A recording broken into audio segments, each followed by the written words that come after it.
कौन है?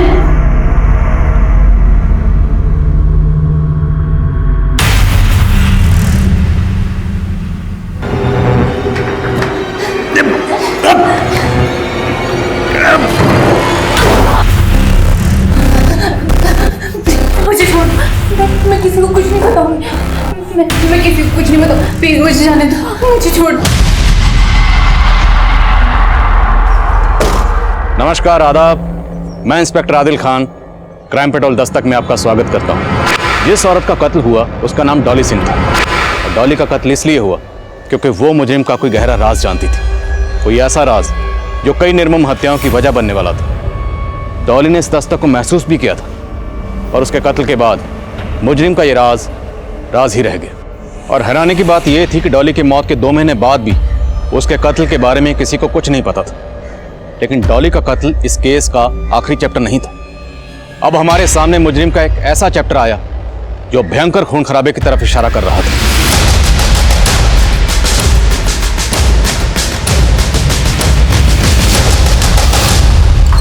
सर, उस एरिया से जुड़े जितने भी संदिग्ध थे उन सबको राउंड अप करना शुरू कर दिया है। जल्दी में इंफॉर्मेशन मिल जाएगी कि किसने ये सब। अभी एक कॉल आया मुझे। कॉलर से टिप मिली है कि अधिराज की जीवन शांति संस्था ने एक बहुत बड़े खून खराबे की प्लानिंग की है और हथियार एक घर में छिपाए गए हैं।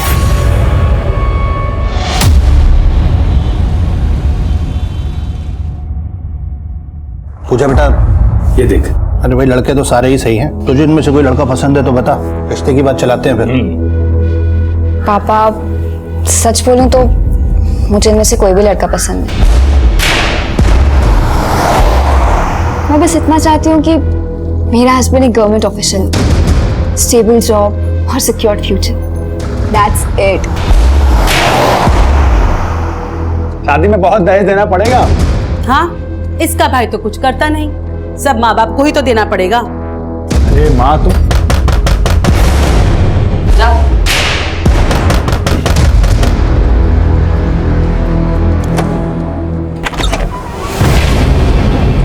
चेक करो सब्जेक्ट। सर, क्या हुआ? सर्च वारंट है हमारे पास। सर बताइए तो हुआ क्या है? Search warrant? Search warrant? Sir लेकिन बताएंगे कि हुआ क्या? अरे अरे अरे अरे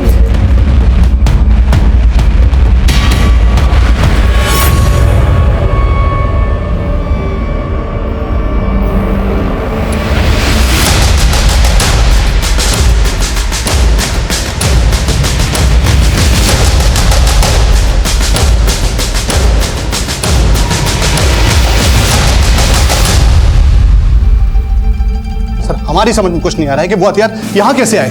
सर, हमें लगता है हमें कोई फंसाने की कोशिश कर रहा है। कोई दलील नहीं चलने वाली।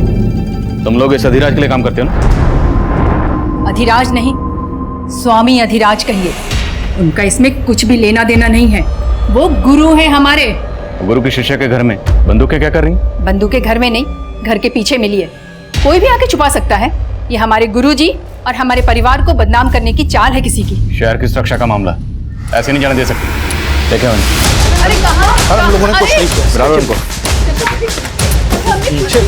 अरे ये कहा? सर, पक्का इस फैमिली पर अधिराज का राजयोग चल रहा है, पर वो तो क्लीन चिट लेकर बैठा हुआ है। क्या करें उसका? इनके बयान से वो भी हत्या चढ़ेगा। इनकी ऐसी कुंडली निकालो कि सफाई देने के लायक ही नहीं रहा। और उस कॉलर के बारे में पता करो जिसने हथियारों की टिप दी थी। हो सकता है उससे अधिराज के बारे में कोई इन्फॉर्मेशन मिले। यदि आप अपने घरों के मक्खी मच्छरों पर अहिंसा का प्रयोग शुरू कर दें तो क्या हो? आप हिंसा से तो बच सकते हैं, परंतु बीमारियों से आपको कोई नहीं बचा सकता। ठीक उसी तरह एक स्वस्थ समाज के निर्माण के लिए उन विनाशकारी तत्वों का नाश करना परम आवश्यक है जो कि सिर्फ हमारी शांति को भंग करने के लिए उत्पन्न हुए हैं। बोलो स्वामी अधिराज की! स्वामी अधिराज की!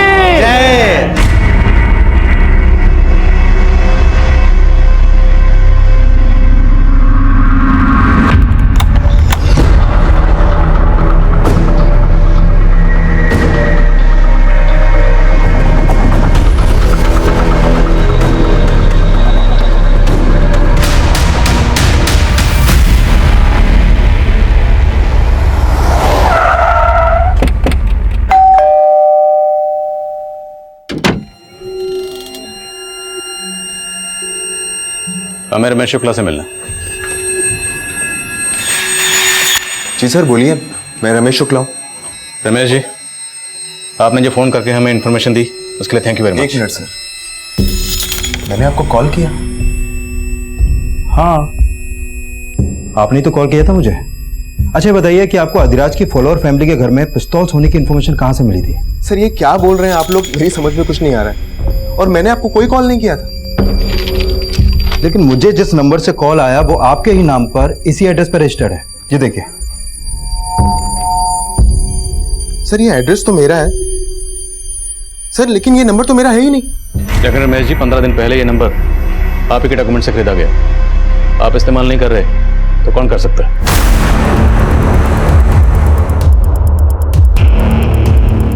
आप मैं इनकी वाइफ कीर्ति शुक्ला।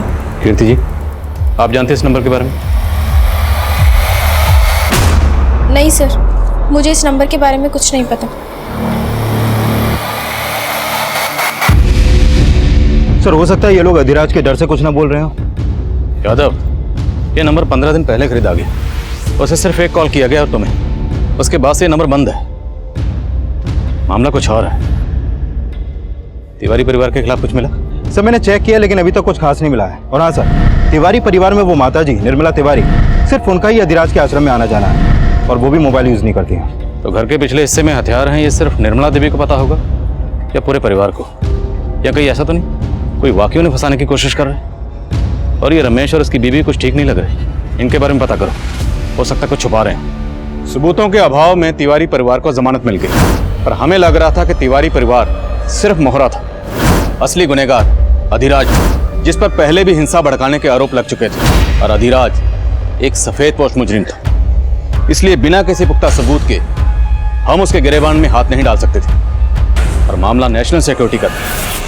हम इस केस की कड़ियां जोड़ ही रहे थे कि हमारे सामने एक मर्डर केस आया।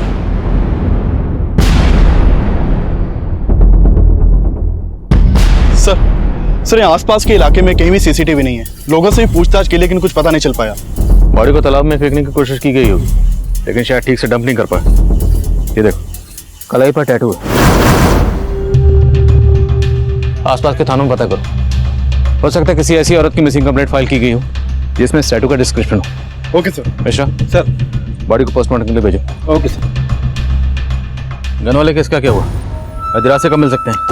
सर अधिराज के आदमी कुछ ठीक से बता नहीं रहे, हमेशा यही बोलते हैं कि स्वामी जी ध्यान में है। वो जानबूझ के हमें अवॉइड कर रहा है। ध्यान तोड़वाना पड़ेगा उसको।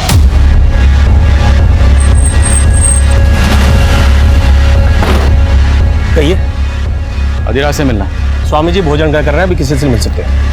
अरे मैंने आपसे कहा स्वामी जी भोजन ग्रह कर रहे हैं। अरे मैंने आपको कहा स्वामी जी भोजन ग्रह कर रहे हैं। देखिए, आने दो। आइए बैठिए, इनके लिए भी भोजन लगाइए। हम यहाँ खाना खाने नहीं आए, तेरी खुराक जानने आए। सुना तुम्हारी संस्था के लिए हथियार बन रहे हैं? हम तो शुरू से ही असामाजिक तत्वों के निशाने पे हैं। यदि उनका बस चले तो हमारे आश्रम में भी 2-4 बम गिरा दें। बातों के दिखाते हो तुम लोग। तुम्हारी शिष्या निर्मला तिवारी के घर पर 5 पिस्तौल मिले, बाकी असला बारूद कहाँ छुपा रखा? निर्मला देवी हमारी शिष्या हैं, इसलिए हम दावे के साथ कह सकते हैं कि उनका इन हथियारों से कोई लेना देना नहीं है, और ना ही हमारी संस्था की किसी भी सदस्य का। यह अवश्य हमारे शत्रुओं की चाल है, एक षड्यंत्र है। हिंसा भड़काने के आरोप पहले भी लग चुके हैं तुम। बस, हमारी मुलाकात पूर्ण हो गई। अब आप सब लोग जा सकते हैं। और ध्यान रहे इंस्पेक्टर, अगली बार जब आप आए तो अपने साथ अनुमति लेके आइएगा, वरना आप तो जानते ही हैं हमारे भक्तजन क्या क्या कर सकते हैं। हम तो जानते हैं कि तुम्हारे भक्तजन क्या क्या कर सकते हैं, लेकिन शायद तुम नहीं जानते कि हम क्या कर सकते हैं। अब आप कहाँ जा रही हैं? गुरुजी से मिलने। बात तुम्हारे आगे तो हाथ जोड़ रहे हैं। इतना सब कुछ हो गया घर में, लेकिन गुरुजी ने हमेशा हमारा भला चाहा है, और आगे भी हमारी नैया वही पार लगाएंगे। माँ जी, नैया डूब रही है, अब तो स्वामी जी की पतवार छोड़ दो।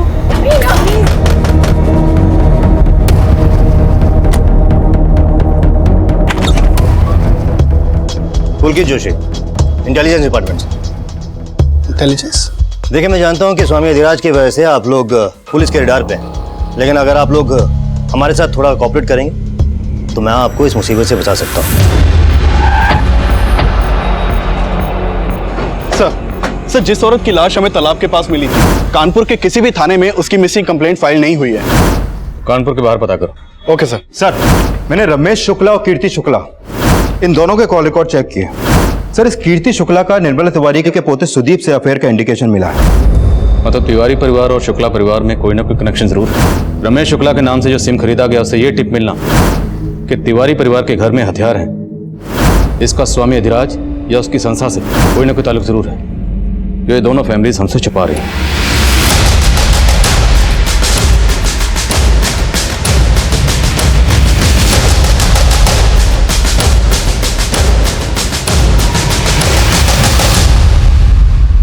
अगर आप लोग बोलेंगे क्या आप लोगों में से किसी को भी उन पिस्टल्स के बारे में कोई जानकारी नहीं,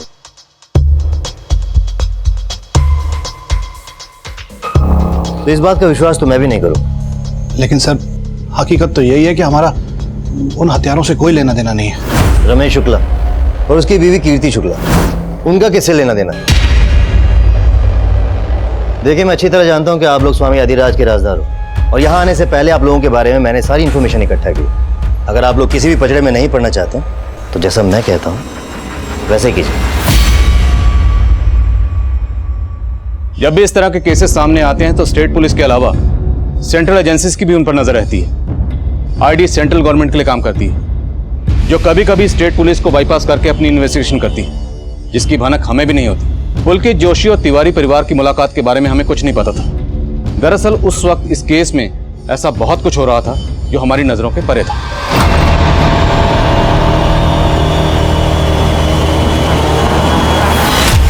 हाँ मैं सुप्रिया का ब्रेन वॉश करने की कोशिश कर रही हूँ, पर फिलहाल सिचुएशन ऐसी है कि हमें सब्र करना ही होगा।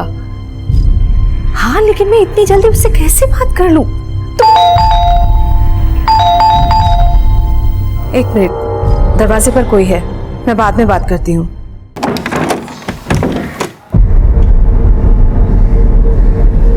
कहाँ थी तू? सुप्रिया, कितनी देर से फोन लगा रही थी तुझे? फोन क्यों नहीं उठा रही थी मेरा? सुप्रिया तुझे पता है ना कितनी फिक्र होती है तेरी मुझे। आपको मेरी फिक्र कब से होने लगी? आपका तो सारा टेंशन कहीं और ही है। सुप्रिया देख प्लीज मुझे ना बच्चे की तरह बहलाना बंद कीजिए। आप जो कर रहे हो वो गलत है और मैं आपको बिल्कुल नहीं सपोर्ट करने वाली।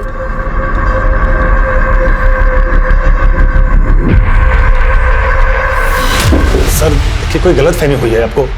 सर देखिए हम मानते हैं कि कीर्ति से हमारी फोन पर बातचीत होती थी, लेकिन पहले हमको आइडिया नहीं था कि वो इस हद तक जा सकती है। अब तो हमको पक्का यकीन हो रहा है कि ये सब उसी की करतूत है। क्यों? ऐसा क्या था? कीर्ति ऐसा क्यों करेगी? सर कीर्ति से हमारा कांटेक्ट एक सोशल नेटवर्किंग साइट पे हुआ था। वो अपनी लाइफ से बहुत ही डिप्रेस्ड थी। फिर तो हमारी बातचीत होती थी सिर्फ, लेकिन उसके बाद हम मिलने भी लगे थे। रमेश से शादी करना मेरी जिंदगी की सबसे बड़ी गलती थी सुदीप। वो बहुत डोमिनेटिंग है, आए दिन मुझ पे हाथ उठाता। मैं तो परेशान हो गई हूँ उससे। तुम उसे डिवोर्स दे दो। देखो मैं तुमसे शादी करने के लिए तैयार हूँ, अगर तुम हाँ कहो तो। सर मैंने सोचा भी नहीं था कि वो मेरा प्रपोजल ठुकरा देगी। उसका तो इंटेंशन सिर्फ फिजिकल रिलेशन बनाने में था, इसीलिए मैं उसको अवॉइड करना शुरू कर दिया। लेकिन उसे तो ये भी बर्दाश्त नहीं हुआ। सुदीप तुम मुझे अवॉइड करके बहुत बड़ी गलती कर रहे हो। गलती तुम्हारे करीब आकर की थी मैंने, लेकिन अब सब खत्म हो चुका है। आइंदा मेरा रास्ता रोकने की कोशिश मत करना। तुमने मुझे समझ क्या रखा है सुदीप? अब देखो मैं तुम्हारा क्या करती हूँ। सर जरूर उस कीर्ति नहीं हमारे घर में हथियार छुपवा करके ये पुलिस केस में हम सबको फंसा करके हमसे बदला लिया है। किसने क्या किया वो हम देख लेंगे। तुम ये बताओ, तुम्हारे और कीर्ति के अफेयर के बारे में कीर्ति के हस्बैंड को पता था? नहीं सर, मुझे कोई आइडिया नहीं है कि कीर्ति का किसी के साथ अफेयर था। तुम्हें तो ये भी आइडिया नहीं कि तुमने अपने ही नंबर से फोन करके मुझे टिप दी थी। सुदीप और उसकी फैमिली को फंसाकर अपना बदला लेना चाहते थे। सर मैं आपको पहले भी बोल चुका हूँ कि मैं उस नंबर के बारे में कुछ नहीं जानता। और वो हथियार जो सुदीप के घर में छिपाए गए उसके बारे में भी कुछ नहीं मालूम? नहीं सर, मेरा इन सब से कोई लेना देना नहीं है। तो फिर किसका लेना देना है? तुम्हारी बीवी का? नहीं सर, मुझे उस नंबर के बारे में कुछ नहीं पता। तुम्हारे पति के डॉक्यूमेंट्स तुम्हारे अलावा और किसके हाथ लग सकते हैं? अब या तो तुम कुछ छुपा रही हो या तुम्हारा पति। तुम्हारा पति जानता है ना तुम्हारे और सुदीप के अफेयर के बारे में? नहीं सर, रमेश को कुछ नहीं पता। और रही बात सुदीप की, तो वो भी कोई दूध का धुला नहीं है। वो मुझसे शादी सिर्फ इसलिए करना चाहता था क्योंकि उसकी पूरी नजर मेरी जायदाद पर थी। वो मुझसे शादी करके अपनी बहन के लिए दहेज का बंदोबस्त कर रहा था।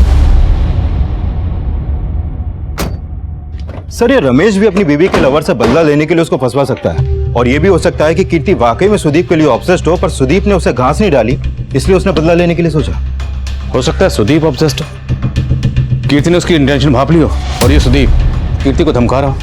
स्वामी अधिराज की संस्था से हथियार जुटाना उसके लिए मुश्किल नहीं है। लेकिन सर, अगर ऐसा है तो रमेश इस बात से इनकार क्यों करेगा कि उसकी आईडी से लिए गए नंबर से उसने फोन करके कोई टिप नहीं दी? तो मतलब कोई चौथा है जिसका गेम इन दोनों फैमिलीज को फंसाना है।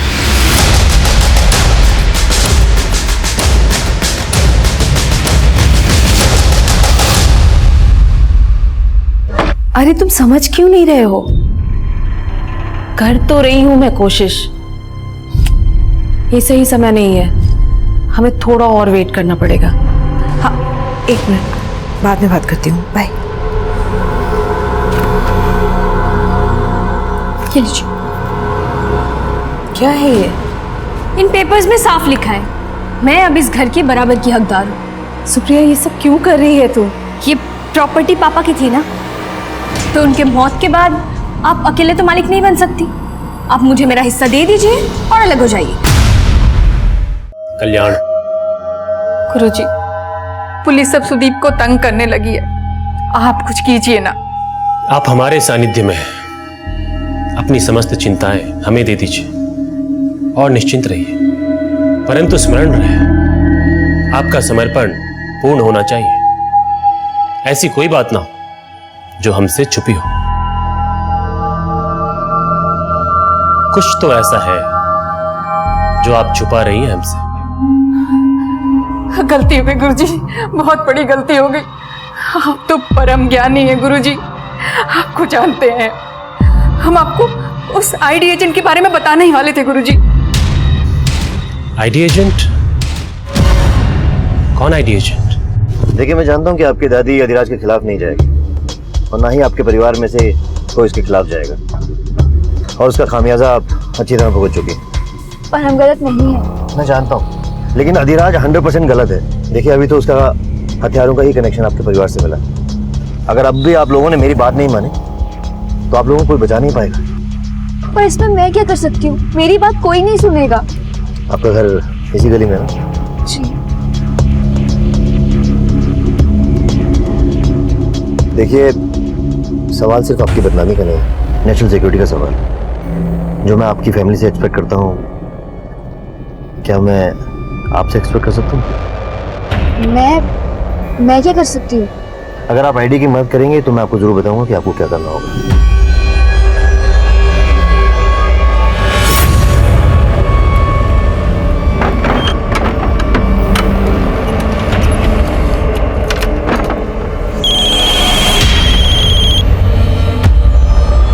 हेलो? नहीं, तुम यहाँ मत आओ, मैं ही आती हूँ।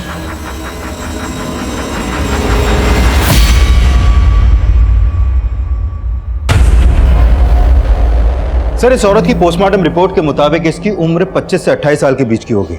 लेकिन सर, कानपुर और उसके आसपास के एरिया में इस उम्र की औरत की कोई भी मिसिंग कंप्लेंट दर्ज नहीं हुई है। पर मौत की वजह है सफोकेशन। यस सर, और इस औरत की बॉडी पर कोई भी एक्सटर्नल इंजरी के साइन नहीं मिले हैं। इसकी मौत दम घुटने से ही हुई है। और हाँ सर, एक बात और, इस रिपोर्ट के मुताबिक ये औरत 1 महीना प्रेग्नेंट थी। प्रेग्नेंट? तो हो सकता है इस औरत की मौत के पीछे इसके पति या किसी जान पहचान वाले का हाथ, इसलिए इसकी मिसिंग कंप्लेंट फाइल नहीं की गई। पॉसिबल है सर। अब इसके हाथ पर ये जो टैटू है, यही इसकी शिनाख्त का जरिया बनेगा। देखते हैं।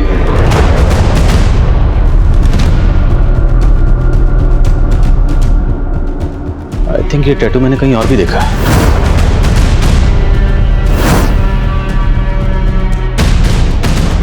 यस, कीर्ति शुक्ला की कलाई पर बिल्कुल ऐसे टैटू है।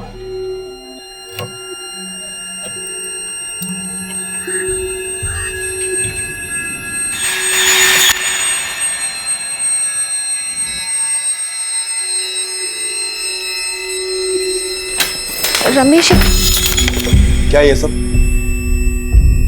रमेश, मैं तुम्हें बताने ही वाली थी। क्या बताने वाली थी? बेवकूफ समझ कर रखा है तुमने मुझे? आखिर दिखा दी तुमने अपनी जात। पहले खुद आईना देखो, तुम्हारी जात क्या है मालूम है मुझे। पता नहीं रोज कितनी लड़कियों के साथ जाकर सोते हो। रमेश, हाथ उठाना मुझे भी आता है। आज गलती कर दी, आइंदा मत करना।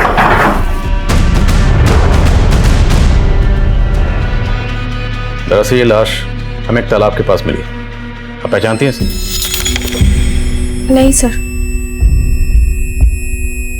इसे जानते हो सकता है तुमने इस लड़की को अपनी वाइफ कीर्ति के साथ कभी देखा हो। नहीं सर, मैंने इसे कभी नहीं देखा। पर आप ये सब मुझसे क्यों पूछ रहे हैं? क्योंकि इस औरत की कलाई पर बिल्कुल वैसे ही टैटू है जैसा आपकी कलाई पर। हाथ दिखाई। ये देखिए, फर्क सिर्फ इतना है कि इस औरत के हाथ में जो टैटू है उसमें ए लिखा है और आपके के। ये टैटू आपने कहां से बनवाया? याद नहीं है, बहुत टाइम हो गया है। याद नहीं मतलब? ये टैटू आपने कहां से बनवाया, आपको याद नहीं? हाँ सर, याद आया। गुलमोहर मार्केट से। गुलमोहर मार्केट में कहां से? शायद परम गैलरी। पता करो, शायद इस औरत ने भी वहीं से टैटू बनवाया हो जहां से कीर्ति ने बनवाया। और इस कीर्ति के कॉल रिकॉर्ड्स एक बार फिर से स्टडी करो। हो सकता है कीर्ति इस औरत को जानती हो पर हमसे छुपा रही। Okay sir.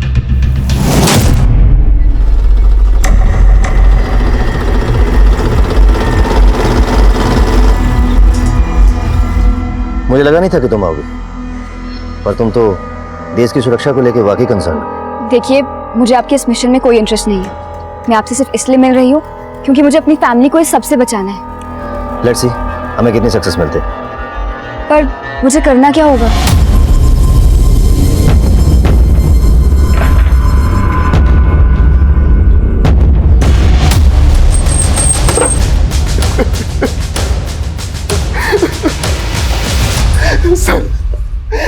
सर, जब मैं घर आया तो दरवाजा लॉक था। मुझे लगा कि कीर्ति कहीं बाहर गई होगी। तब मैंने अपनी चाबी से दरवाजा खोला तो देखा कि कीर्ति अंदर।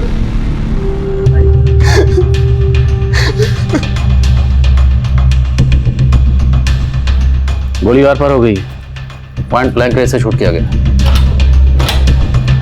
तेरे लॉक तो एकदम ठीक है। मतलब घर में फोर्स्ड एंट्री का कोई निशान नहीं, लेकिन रमेश कह रहा था जब वो बाहर से आया तो ये लॉक बंद था। सर, रमेश ने बताया कि ये चाबी कीर्ति की है जो घर से मिली, और ये चाबी रमेश की। कहीं रमेश दो चाबियों की कहानी तो नहीं बना रहा? नहीं सर, मैं झूठ नहीं बोल रहा। तो तुम्हारे और कीर्ति के अलावा ऐसा कौन हो सकता है जिसके पास तुम्हारे घर की चाबी होगी? क्योंकि घर में कोई जबरदस्ती नहीं घुसा, बाकायदा ताला खोल के घुसा। सर, आपको तो पता ही है कि कीर्ति का सुदीप के साथ।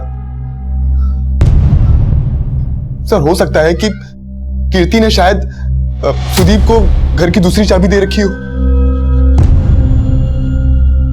सर, जाहिर है कि ये सुदीप पे शक जताएगा, और घर के आसपास कोई सीसीटीवी भी नहीं है। लेकिन मैं खबरियों से पता करवाता हूँ कि मर्डर के वक्त ये दोनों कहाँ थे। एक हफ्ता पहले जिस औरत की लाश मिली थी उसकी कलाई पर ठीक वैसे टैटू था जैसा कीर्ति की कलाई पर था। पर अभी तक ना उस औरत की शिनाख्त हो पाई है और ना ही ये पता चल पाया कि वो टैटू कहाँ से बनवाया गया था। पर हो ना हो, उस औरत और कीर्ति दोनों के कत्ल के पीछे कोई ना कोई कॉमन कनेक्शन जरूर है।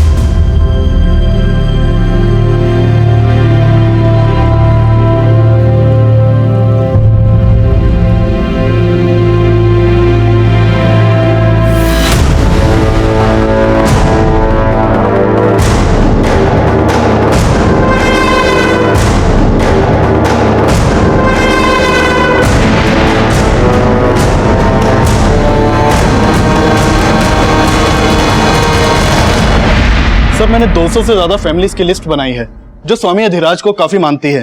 सब पर नजर रखो, किसी पर भी जरा सा शक हो तो उठा लो। Okay sir. सर, कीर्ति की बॉडी में जो बुलेट मिली थी उसकी बैलिस्टिक रिपोर्ट आ गई है। जिस पिस्तौल से कीर्ति को मारा गया वो उसी तरह की पिस्तौल थी जो तिवारी परिवार के घर से मिली। हमें क्या लेना देना उस औरत से? अरे ऐसी औरत का तो मर जाना ही अच्छा था। हाँ, लेकिन अब कीर्ति की मौत के बाद पुलिस फिर से हमारा जीना आराम कर देगी, उसका क्या? हमारा जीना क्यों हराम करेगी? आखिर हमने क्या किया है? हेलो, तुम्हारे भाई को पुलिस ने अरेस्ट कर लिया ना, लेकिन तुम तो कह रही थी कि तुम्हारी पूरी फैमिली इनोसेंट है। ये आप क्या कह रहे हैं सर? मेरा भाई घर पे ही है, अरेस्ट नहीं हुआ है।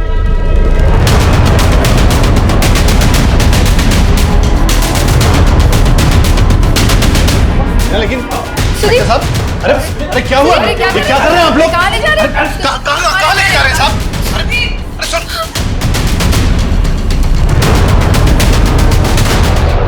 सर देखिए कोई गलत फहमी हुई है सर, हम शरीफ लोग हैं सर, आप बिना वजह उठा के लाए सर। देखिए कीर्ति की मौत उसी तरह की पिस्तौल से हुई है जो तुम्हारे घर से बरामद हुई।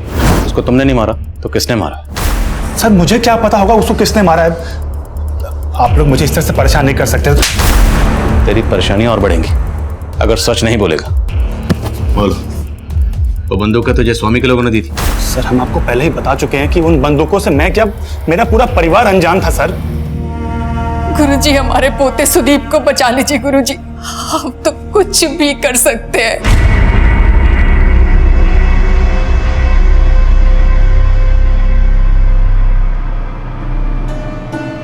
देखिए समय ठीक नहीं चल रहा है,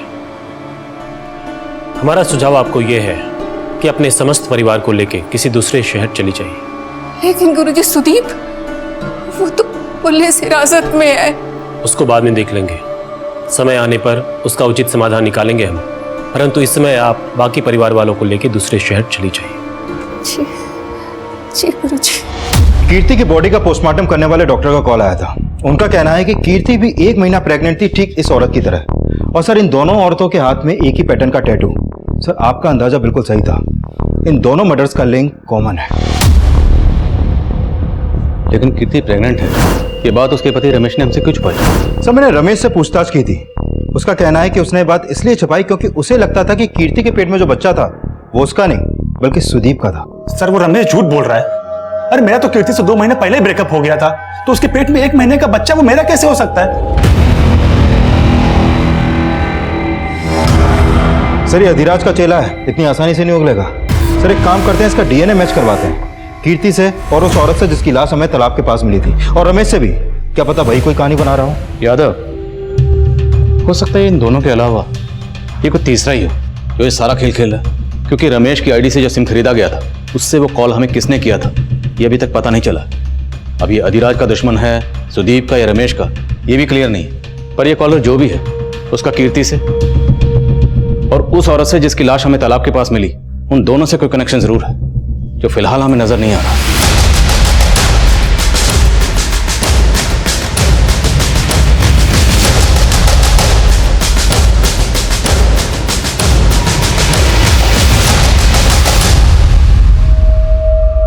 संभाल के लेके जाना और ऐसी जगह छुपाना कि किसी को भनक न लगे। पुलिस ने मुस्तैदी बढ़ा दी है। अधिराज के फॉलोअर्स में से हमने इसे 0 डाउन किया, इसी ने तुम्हारे घर पे हथियार रखवाए थे। ये तो गौतम जी है, अधिराज जी के महंत। आश्रम के अलावा इसके किसी और ठिकाने का पता है तुम्हें? सर हमने अधिराज के लोगों में से इस गौतम को 0 डाउन किया है। सर खबरियों से पता चला है कि मेरठ से खरीदे गए हथियारों की डील के वक्त ये गौतम भी वहां मौजूद था। सर इस गौतम का आश्रम के अलावा एक और ठिकाने का पता चला है। उठाओ इस गौतम। Okay sir.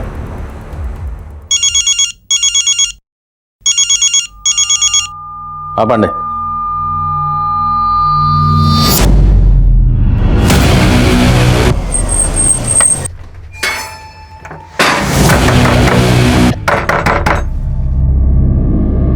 आसपास देखो, लगता है घर में नहीं है, शायद किसी ने देखा हो।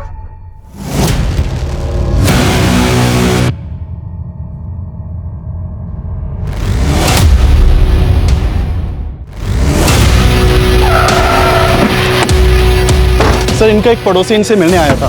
बेल बजाने पर जब गेट नहीं खुला तो उसने खिड़की से झांक के देखा तो लाश दिखाई दी। सर जब हम यहाँ पहुंचे तो दरवाजा अंदर से ही बंद था। वर्षा त्यागी और कलाई पर वी का टैटू और कीर्ति की कलाई पर के का टैटू था। वर्षा, कीर्ति और ए, 3 औरतें जिनकी कलाई पर उनके नाम के पहले अक्षर का टैटू है, वो तीनों मारी जाती हैं। उन तीनों औरतों का आपस में क्या कनेक्शन हो सकता है? हाँ यादव बोलो। सर गौतम को तो उठा लिया, लेकिन अपना कांस्टेबल लालजी यादव वो शहीद हो गया। सर बहुत हथियार मिले हैं इसके घर से। ये सर ठीक नहीं है, लगता बहुत बड़ा रैकेट है इसके पीछे। वो वाली बंदी दे। अरे तू जा, जल्दी जा, जल्दी अपना सामान लेके आ। दादी मुझे कुछ समझ नहीं आ रहा। सुदीप पुलिस कस्टडी में और हम दिल्ली जा रहे हैं। ये हम ठीक नहीं कर रहे।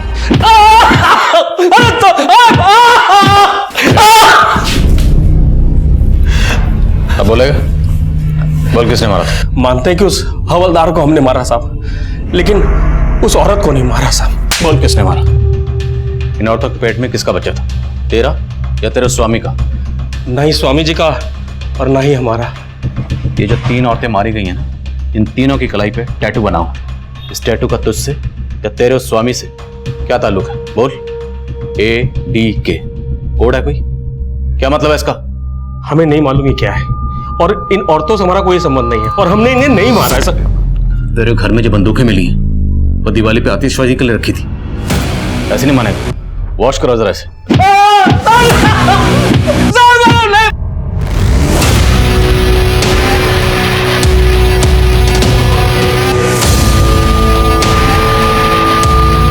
तेरे गौतम बहुत मोटी चमड़ी का है, बहुत तोड़ा फिर भी कुछ नहीं उगल रहा है। तेरे एक काम करें, इसके स्वामी अधिराज को उठाएं। नहीं यादव, इस अधिराज को बिना पुख्ता सबूत के उठाना ठीक नहीं होगा। इसके फॉलोअर हंगामा करेंगे। सही वक्त का इंतजार। सर वर्षा के घर पे जो मोबाइल मिला था उसे ऑन किया। वर्षा के नंबर से आखिरी कॉल विक्रांत नाम के आदमी को किया गया था। सर इस वर्षा और विक्रांत के बीच में काफी लंबी बातें होती थी, लेकिन अभी विक्रांत का नंबर बंद है। वर्षा की बेटी? तो वर्षा की बेटी सुप्रिया का नंबर भी फोन में सेव था। उसे फोन किया तो उसने बताया कि वो जयपुर में है और वो यहाँ आ रही है। वर्षा ने जैसे लास्ट कॉल किया, क्या नाम बताया? सर विक्रांत। विक्रांत मतलब V for Varsha, V for Vikrant. और वर्षा की कलाई में जो टैटू था उसमें वी लिखा था। आपका मतलब इन टैटू वाली औरतों की कलाई पे लिखा ये अल्फाबेट इनके नाम से नहीं बल्कि इनसे जुड़े दूसरे लोगों के हैं, जिनके नाम भी इन्हीं के नाम के पहले अक्षर से शुरू होते हैं। यादव कहानी कुछ भी हो सकती है। इस कीर्ति के फोन में जितने भी नाम के से सेव्ड है सबकी लिस्ट बनाओ, सबके बारे में पता करो, और ये भी पता करो कि ये विक्रांत का फोन कौन से एड्रेस पर रजिस्टर्ड है। सर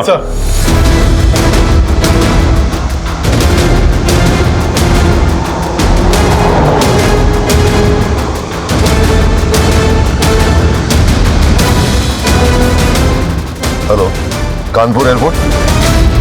सर कीर्ति के मोबाइल में 2-3 नंबर ऐसे हैं जो के से शुरू होते हैं, लेकिन कीर्ति के इन लोगों से उतनी बातें नहीं होती थी जितनी वर्षा की विक्रांत से होती थी। सर वर्षा जिस नंबर पर कॉल करती थी वो नंबर विक्रांत का है ही नहीं। दरअसल वो नंबर इस डॉली सिंह के नाम पर सुभाष नगर के एड्रेस पर रजिस्टर्ड है। सर ये photo mobile network service provider से मिला है। अगर वो नंबर डॉली का था तो वर्षा ने डॉली का नंबर विक्रांत के नाम से क्यों सेव कर रखा है? सर पता चला है कि कानपुर से दिल्ली जाने वाली एक फ्लाइट में बॉम्ब है और निर्मला तिवारी और उसका परिवार उसी फ्लाइट से दिल्ली जाने वाला है। इस खबर ने पूरे शहर में रेड अलर्ट कर दिया। हमने तुरंत एयरपोर्ट पुलिस को इन्फॉर्म किया कि जिस फ्लाइट में बॉम्ब होने की खबर है उसमें हमारी सस्पेक्ट तिवारी फैमिली ट्रैवल कर रही है। एयरपोर्ट पुलिस ने तिवारी फैमिली से पूछताछ की, लेकिन उनके लगेज में कुछ भी सस्पिशियस नहीं मिला और ना ही फ्लाइट में बॉम्ब था।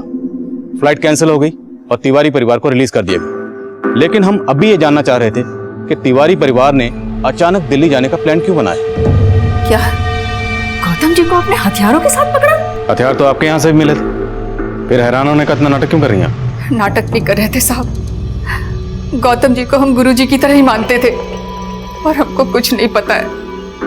जरूर कोई गलत फहमी है साहब, और सुदीप भी बेकसूर है, उसको छोड़ दीजिए। तो सुदीप के अंदर होते ही दिल्ली क्यों भाग रहे थे?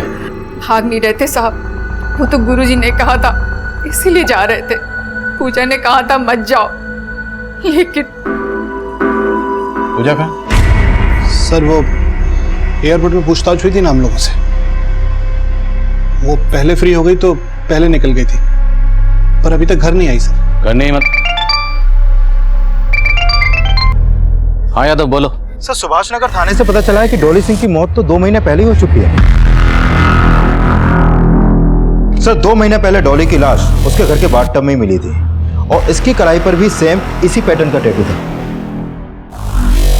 डॉली सिंह और कलाई पे डी का टैटू। इसकी जिंदगी में डी वाला कोई है? इसका पति दीपक। और सर डॉली के इस केस को सुभाष नगर पुलिस मर्डर मान के इन्वेस्टिगेट कर रही थी और उस वक्त उन्हें बाथटब के पास शराब भी मिली थी और डॉली के पति ने डॉली की मौत की खबर पुलिस को दी थी। और सर डॉली के पति का कहना था कि डॉली को बाथटब में बैठकर शराब पीने की आदत थी। सर उसकी बॉडी में अल्कोहल भी पाया गया था, इसलिए इस केस को एक्सीडेंटल मानकर बंद कर दिया गया। इस डॉली का पति दीपक, वो इस वक्त कहाँ? सर वो डॉली के मौत के बाद ही डॉली का फ्लैट बेचकर कहीं चला गया। तो हो सकता है ये डॉली का दीपक जो है वही वर्षा का विक्रांत बनकर वर्षा से बात कर रहा हूँ डॉली के नंबर से। इस दीपक की फोटो है? हाँ सर, नेक्स्ट पेज पर ही है।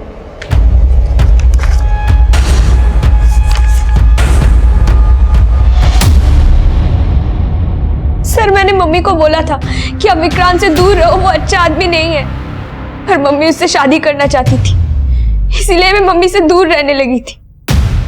यही है विक्रांत? हाँ सर, यही वो आदमी है जिसकी वजह से मेरी मम्मी ने सुसाइड किया है। डॉली का दीपक ही वर्षा का विक्रांत है, तो क्या कीर्ति का के और इस औरत का ए भी है? सर ये आदमी इस औरत का ए है कि नहीं ये कह पाना मुश्किल है अभी, क्योंकि अभी तक इस औरत की कोई पहचान नहीं हो पाई है। लेकिन सुदीप कीर्ति से सोशल मीडिया से टच में आया था, तो हो सकता है कि ये आदमी भी कीर्ति से सोशल मीडिया के थ्रू मिला हो। सुदीप कीर्ति को भी अच्छी तरह से जानता था, तो हो सकता है सुदीप इस आदमी को भी पहचानता। सर ये तो इंटेलिजेंस डिपार्टमेंट का एजेंट पुलकित जोशी, इंटेलिजेंस डिपार्टमेंट से। इसने हम लोगों को अपना मुखबिर बनने का ऑफर दिया था। क्या हुआ? क्या ढूंढ रही? वो मेरा फोन नहीं मिल रहा है, शायद आपकी गाड़ी में रह गया होगा। हो, एक्चुअली कार तो मैंने सर्विसिंग के लिए भेज दी, पर यू डोंट वरी, जैसी कार आएगी तुम्हारा फोन भी मिल जाएगा। ये आपके हाथ में टैटू मशीन है ना? एक्चुअली टैटू बनाना मेरी हॉबी है। क्या मैं तुम्हारे हाथ पे टैटू बना सकता हूँ? सर पूजा अभी तक घर नहीं पहुंची और उसका फोन भी बंद आ रहा है। मतलब ये पुलकित अब पूजा का पी बन के है, उसका अगला टारगेट पूजा है। यादव पूजा की लोकेशन ट्रैक करो, पता करो कि उसका फोन कहां स्विच ऑफ हुआ, हमें पूजा को बचाना है। Okay sir. अच्छा है ना पी? जानती हूँ मैं तुम्हारे हाथ पे पी का टैटू क्यों बना रहा हूँ? क्योंकि तुम्हारा नाम भी पी से है और मेरा नाम भी पी से है। ठीक है, कुछ भी पता चले तुरंत फोन करो। सर पूजा का फोन अभी लक्ष्मीनगर में बंद हुआ है और जिस नंबर पे उसने लास्ट कॉल की थी वो भी अभी लक्ष्मीनगर में एक्टिव है। सर वो नंबर अदिति बिष्ट के नाम पे रजिस्टर्ड है और ये वही औरत है जिसकी लाश हमें तालाब के पास मिली थी।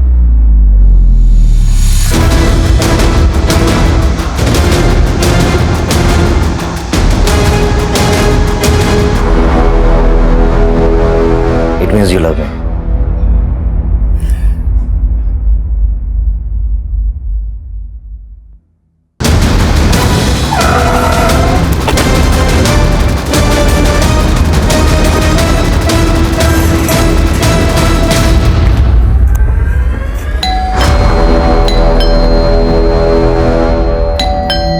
एक सेकंड।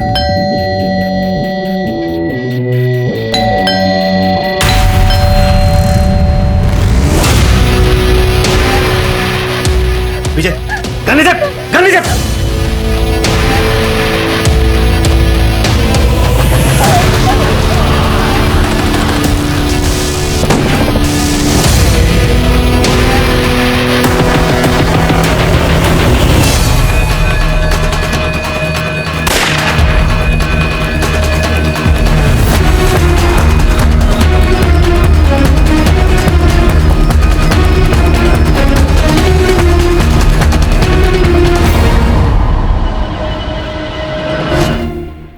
डॉली, अदिति, कीर्ति, वर्षा और अब पूजा।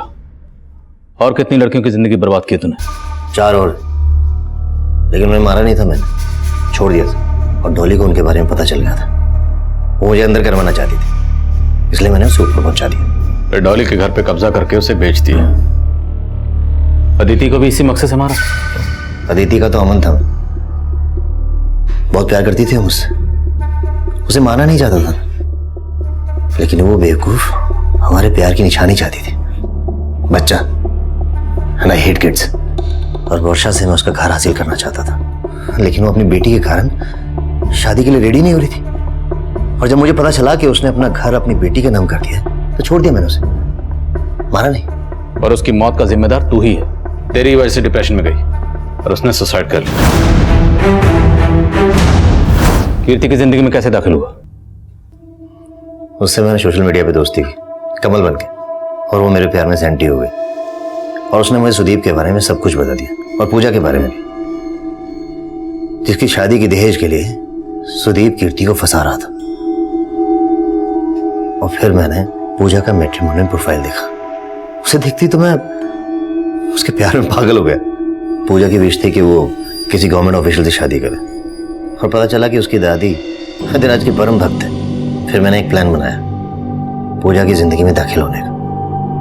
कीर्ति के घर से रमेश के कुछ डॉक्यूमेंट चोरी किए और एक नया नंबर लिया, और पूजा के घर में वो हथियार छुपा दिए। अधिराज आप लोगों के रडार पे पहले से ही था, इसलिए मैंने आप लोगों को जानबूझकर उसकी टिप दी। हेलो पुलिस स्टेशन, मैं आपको कुछ हथियारों के बारे में बताना चाहता हूँ। और पूजा का परिवार फंस गया, और मौका मिलते ही मैं उनके परिवार से इंटेलिजेंस डिपार्टमेंट का एजेंट बन के मिला। पुलकित जोशी, इंटेलिजेंस डिपार्टमेंट से। मेरा मकसद सिर्फ पूजा को इंप्रेस करना था, लेकिन इसी बीच आपने कीर्ति को अदिति की फोटो दिखा दी और उसे मुझ पे शक हो गया। मुझे उसे मारना पड़ा। फ्लाइट में बम होने की खबर तूने दी थी ना? हाँ, तो क्या गलत किया मैंने? वो मुझे छोड़कर अपने परिवार के साथ दिल्ली जा रही थी। कानपुर एयरपोर्ट, कानपुर से दिल्ली जाने वाली फ्लाइट ARD 457 में बम। हाँ, पूजा का अंजाम भी वही होता जो बाकियों का हुआ। ये तो किस्मत अच्छी थी उसकी, बच गई। अब सलाखों के पीछे जाएगा ना तो जिंदगी के लिए तरसेगा, और एंड में तुझे मिलेगी फांसी।